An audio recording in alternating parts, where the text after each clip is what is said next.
You are listening to The Seed-Spitting Monkey-Toad Rhinoceros Hog, a whimsical tale written by George Lewis Avery and voiced by Cornelius, courtesy of 11 Labs.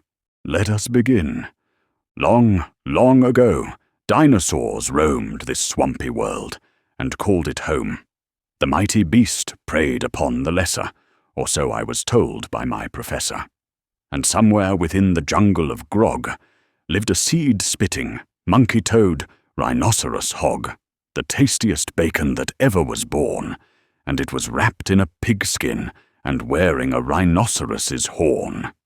Is it no wonder that it was sought after by the meat-eating T-Rex and Velociraptor, who'd come to Grog Jungle for both breakfast and lunch, and of course a seed-spitting, monkey-toad, rhinoceros hog brunch. Now this piglet had a humongous horn on its snoot that came in quite handy in uprooting roots.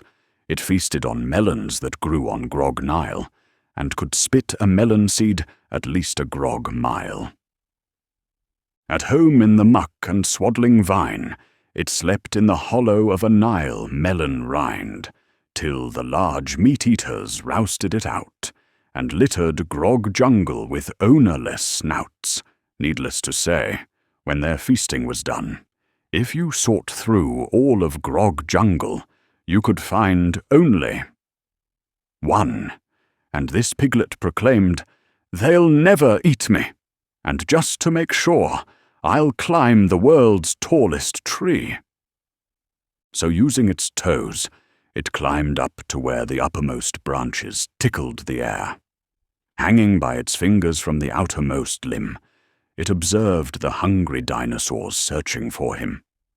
They stomped on the melons and fished the grog mire, but not the first one of them thought to look higher. Meanwhile, safe in a tree above the jungle of Grog, long lived the seed-spitting, monkey-toad, rhinoceros hog. Each evening it would climb down, using strong monkey toes, and spear a ripe melon with the horn on its nose. It would carry it high to the branches above, and feast on the sweet flesh it so dearly did love. While at night in the heavens 2 full moons would arise that looked much like melons, both in shape and in size. He thought, perhaps it was 2 melons dangling up there, and they were delicious like the fruits on the Isle of Wamba. Oh, if only such a fruit was to grow on Grog Nile, and why should it not? Can I not spit a grog mile? Perhaps even farther, if I will practice my throw. Once I've knocked down a melon, its seeds will grow. It then spat a hard seed at a raptor on Nool, a far distant mountain at the edge of Gambool. The seed struck precisely on its tendermost loin, then ricocheted off, and is most likely still going.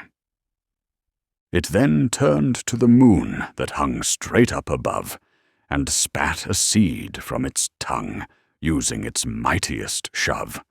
That little seed struck with a thunderous sound, and the moon broke in half and came tumbling down. 1/2 of the satellite struck in the desert of Tool. The other half landed in the badlands of Knool. It cracked open the earth and made hot lava run, and a mountain of dust quickly blocked out the sun. An ice age began, and I assure you, my friend, that is how the age of the dinosaur came to an end. To this day we are reminded by the one surviving moon in our sky that reckless spitting can do more than poke out an eye, and I have oft heard it whispered by the crashing waves in the sea that somewhere to this day survives the world's oldest tree, and in its uppermost branches, with its eyes still agog, clings a seed-spitting, monkey-toad, rhinoceros hog. The end. You have been listening to The Seed-Spitting, Monkey-Toad, Rhinoceros Hog, written by George Lewis Avery. If you have enjoyed this small snippet of a bedtime tale, You might also consider his novel-length fantasy adventure, titled Stinkletoes, Under the Mountain and Over the Moon, fetching 3 5-star reviews on Reader's Favorite. As one pundit put it, "It is exactly the kind of story you'd get if Shakespeare, the Brothers Grimm, and a slightly unhinged mountain hermit collaborated over moonshine." Copyright 2025 by George Lewis Avery. All rights reserved.